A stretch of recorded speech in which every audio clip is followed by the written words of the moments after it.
Good afternoon বন্ধুরা, কেমন আছো? আশা করি সবাই ভালো আছো, আমিও ভালো আছি। আজকে সবজি দিয়ে আর কি পাঁচমিশালি সবজি, সব রকম সবজি দিয়ে এই যে পনির করব। চলো দেখতে থাকো কেমন করে পনিরটা বানাচ্ছি। ঠিক আছে, চলো। গ্যাস জ্বালিয়ে দিয়েছি। এখানে মশলা করব, দেখো, কাজু বাদাম, পোস্ত, সাদা তিল আর মগজদানা। এই যে কাজু বাদাম, পোস্ত, সাদা তিল আর মগজদানা নিয়েছি। এইটা হলো মশলা হবে। আর এখন আমি পনিরটা ভাজবো। তেল দিয়ে দিলাম। পনিরটা ভেজে এই যে আমি হালকা নুন দিয়ে এই গরম জল করে রেখেছি, এর মধ্যে পনিরটা দেব। তেলটা গরম হতে থাক। পনিরগুলো দিয়ে দিলাম, ভাজা ভাজা করবো, ভাজা ভাজা হতে থাক। এই যে পনিরগুলো ভাজা ভাজা হয়ে গেছে, এই যে জলের মধ্যে চুবিয়ে দিলাম। এই জলটাই আমি তরকারিতে দেবো।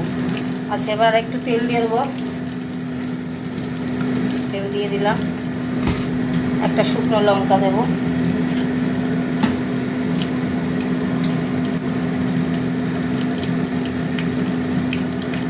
সবজিগুলো দিয়ে দিলাম। অল্প রান্না হবে, সবজিগুলো এখন একটু ভাজা ভাজা হবে। এবার ক্যাপসিকাম দিলাম, ক্যাপসিকামটা দিলাম লাস্টে। ভাজবো, একটু ভাজা ভাজা হবে,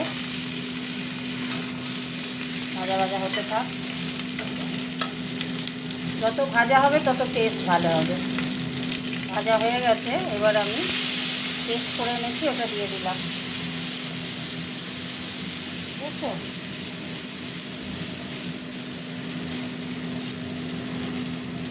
পনিরের যে জলটা ছিল সেই জলটা দিয়ে এটা দিয়ে দিলাম।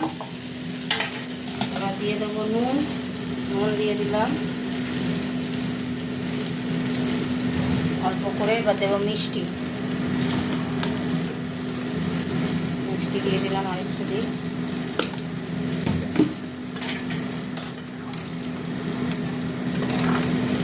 তোমরা কে কিরমভাবে বানাও কমেন্ট করে জানাবে। আমি তো এরমভাবে বানাই, তোমরা কিরমভাবে বানাও। এতে গাজর, বিনস, ক্যাপসিকাম, আলু এই কটা দিয়েছি। ঠিক আছে, এই ঢেলে দিলাম। এতেই আস্তে আস্তে হবে। দেখে নিই নুন মিষ্টিটা। ছোটো কড়া অবশ্য, বেশিটা তো ওই জন্য ছোটো কড়াতেই বসালাম।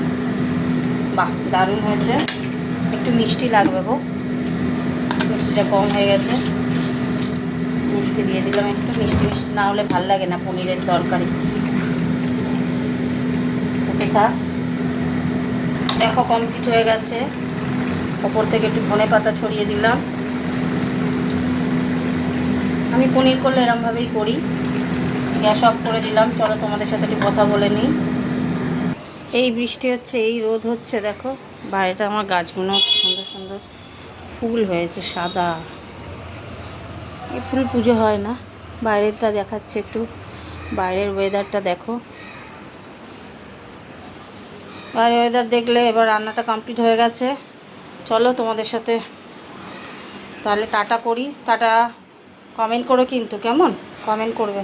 টাটা। এই ঘরের মধ্যে এলাম, খুব গরম লাগছিল রান্নাঘরে। ঠিক আছে, চলো টাটা।